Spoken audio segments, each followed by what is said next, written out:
జై శ్రీరామ్. అందరికీ నమస్కారం. వెల్కమ్ టు న్యూస్ అఖండ. నేను మీ కస్తూరి శ్రీధర్. మిత్రులారా, డొనాల్డ్ ట్రంప్ రెండవసారి అమెరికా అధ్యక్షుడైనప్పటి నుంచి భారత్ అమెరికా దేశాల మధ్యన కొంత గ్యాప్ అయితే ఏర్పడింది. అందుకు కారణం వచ్చేసి ఆపరేషన్ సింధూర్.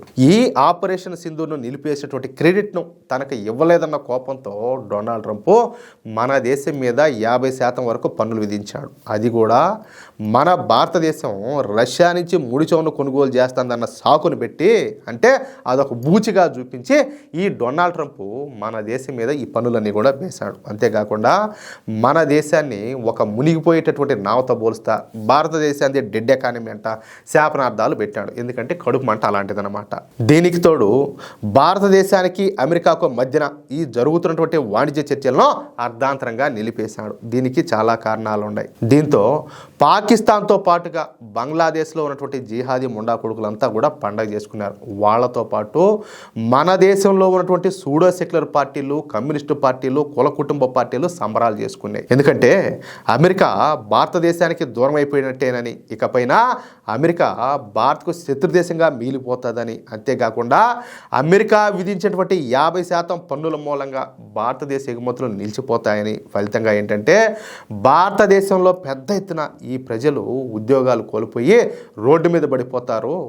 భారతదేశంలో ఆర్థిక అస్థిరత అనేది ఏర్పడుతుంది. ఫలితంగా ద్రవ్యోల్బణం పెరిగిపోయి ప్రజల్లో తిరుగుబాటు వచ్చి నరేంద్ర మోడీ ప్రభుత్వం కుప్ప ఊలిపోతుందని చెప్పేసి మామూలు కళ్ళ కాదు పగటి కళ్ళ గన్నారు. చూడండి వాళ్ళ ఆశలు ఎట్లుండాయో. అంటే ఈ దేశం నాశనం అయిపోవడం వీళ్ళకి కావాలా. ఇప్పుడు పాకిస్తాన్ వాళ్ళు కోరుకున్నారంటే అదొక రకం, మత పిచ్చి ముండా కొడుకునేటువంటి బంగ్లాదేశ్ వాళ్ళు కోరుకున్నారంటే అది ఇంకొక రకం. అంతేకాని వీళ్ళ బతుకులు ఒక బతుకులు అంటే ఈ దేశంలో పుట్టి ఈ దేశంలో ఊరపందులు తింటా ఈ దేశంలో బొత్తా ఈ దేశ నాశనం కోరుకునే వాళ్ళు వీళ్ళు మనుషులా?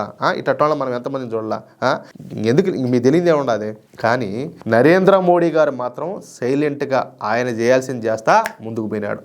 ముందుగా బ్రిటన్ దేశంతో అతిపెద్ద స్వేచ్ఛా వాణిజ్య ఒప్పందాన్ని చేసుకున్నారు. అలాగే అమెరికాకు చేసేటటువంటి ఎగుమతులను నిలిపేయకుండా ఆ ఉత్పత్తులను దక్షిణాఫ్రికా, నైజీరియా, దక్షిణ కొరియా, ఫ్రాన్సు, బ్రెజిల్, అర్జెంటీనా వంటి దేశాలకు ఎగుమతులు చేసేలా ఆయా దేశాలతో అప్పటికప్పుడు ఒప్పందాలు కుదుర్చుకున్నారు. అంతేకాకుండా మన మేక్ ఇన్ ఇండియా ఉత్పత్తులకు భారతదేశంలోనే వినియోగం పెరిగేటట్టు జిఎస్టీ ధరలు భారీ స్థాయిలో తగ్గించారు. ఫలితంగా ఏంటంటే మన దేశంలో వివిధ రకాల ఉత్పత్తుల అమ్మకాలు ఎప్పుడూ ఊహించనంత స్థాయికి చేరుకున్నాయి. డబ్బులు ఒకరి చేతిలో ఉండకుండా చేతులు మారుతా వచ్చింది. ఫలితంగా భారత్ తన మొదటి త్రైమాసికంలో అందరినీ ఆశ్చర్యానికి గురి చేస్తా 7.4 వృద్ధి రేట్లు అయితే కనబరిచిందనమాట. దీంతో వేగంగా అభివృద్ధి చెందుతున్నటువంటి మన భారతదేశంతో శత్రుత్వం పెంచుకుంటే ఇక తమకు కష్టాలు తప్పని భావించినటువంటి డొనాల్డ్ ట్రంప్ మళ్ళీ యూటర్న్ తీసుకున్నాడు. చూడండి, భారత్తో మళ్ళీ వాణిజ్య చర్చలను పునఃప్రారంభించాడు. అంతేకాకుండా ఇండో పసిఫిక్ రీజియన్లో భద్రతను పెంపొందించేందుకు భారత్తో 4 రోజుల క్రితం రక్షణ ఒప్పందాలను కూడా చేసుకున్నారు. అంతేకాకుండా ఇప్పుడు డొనాల్డ్ ట్రంప్ మరొక కీలకమైనటువంటి నిర్ణయం తీసుకున్నాడు అనమాట. అదే భారతదేశంలో పర్యటించాలని. ఎవరో ఈ డొనాల్డ్ ట్రంప్. అమెరికా అధ్యక్షుడు డొనాల్డ్ ట్రంప్ త్వరలోనే మన దేశ పర్యటనకు రానున్నట్టు సంకేతాలు అయితే ఇచ్చాడనమాట. ప్రధాని నరేంద్ర మోడీ గారిని గొప్ప వ్యక్తి అని, ఆయన అంటే ఎవరు, నరేంద్ర మోడీ గారు నా మిత్రుడు అని చెప్పేసి మళ్ళీ ఇంకోసారి చెప్పినాడు. భారత్తో వాణిజ్య చర్చలో సానుకూలంగా ముందుకు సాగుతున్నాయని చెప్పి స్పష్టం చేశాడనమాట.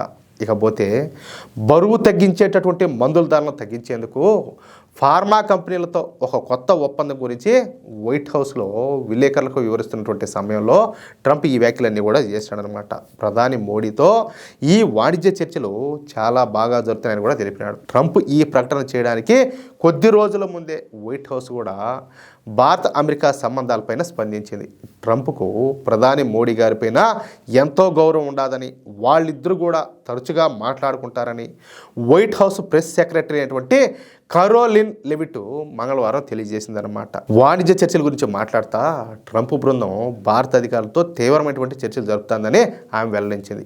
ఇరు దేశాల మధ్యన బలమైనటువంటి సంబంధాలకు నిదర్శనంగా ఇటీవల ఈ వైట్ హౌస్లో జరిగినటువంటి ఈ దీపావళి వేడుకలను, అలాగే సెర్గియో గోర్ను తదుపరి రాయబారిగా నియమించడాన్ని ఈ లెవిట్ అయితే ప్రస్తావించింది. అంటే ఇప్పుడు డొనాల్డ్ ట్రంప్ పూర్తిగా తన మనసునైతే మార్చుకున్నట్టు కనపడుతుంది. సరే, ఆయన ఏంటంటే ఎప్పుడు ఏ పూట ఎట్ట మారుతాడో ఆయనకే తెలియదు. ఎందుకంటే ఆయన 24 రాజు పులికేసి కదా, ఎప్పుడు ఏ క్షణంలోనైనా కూడా అపరిచితుడు మారిపోతాడు. సరే, మళ్ళీ ఈయన గారు భారతదేశంతో సన్నిహిత సంబంధాలు ఏర్పరచుకోవాలని చెప్పి చూస్తాను. అందుకే వచ్చే సంవత్సరం భారత్లో పర్యటిస్తానని చెప్పేసి చెప్పకనే చెప్పినాడు. దీంతో ఇప్పుడు ఉగ్రవాద దేశాలైనటువంటి పాకిస్తాను అలాగే బంగ్లాదేశ్లో ఉన్నటువంటి జిహాదీలకు ఒక కరెంట్ షాక్ తగిలినట్టు అయిందనమాట. పైగా అమెరికా భారతదేశాల మధ్యన 44 లక్షల కోట్ల వాణిజ్య ఒప్పందం జరుగుతూ ఉండడంతో ఇప్పుడు ఈ జిహాదీ గాళ్ళకు నిద్ర బట్టి సావడంలే. అది విషయం అర్థమవుతుందా? చూద్దాం ఏం జరుగుతుందో. అయ్యా, ఎవరు ఏడైనా కాలబండి, ఎవరు ఏమైనా చేయని, మనం స్ట్రాంగ్గా ఉంటే ఎవడు ఈక కూడా పేకలేడు. అర్థమవుతుందా? అది విషయం. మిత్రులారా, ఈ న్యూస్ కనుక మీకు నచ్చినట్లయితే ఖచ్చితంగా ఈ న్యూస్ను నలుగురికి షేర్ చేయండి. అలాగే ప్రతి ఒక్కరు కూడా మీ యొక్క అమూల్యమైనటువంటి అభిప్రాయాలను కామెంట్ రూపంలో తెలియజేయండి. ఇంకో విషయం ఏంటంటే, ఇంతవరకు మీరు కనుక మన ఛానల్ను సబ్స్క్రైబ్ చేసుకున్నట్లయితే ప్రతి ఒక్కరు కూడా మన ఛానల్ను సబ్స్క్రైబ్ చేసుకోండి, సపోర్ట్ చేయండి ప్లీజ్. జై శ్రీరామ్, జై హింద్.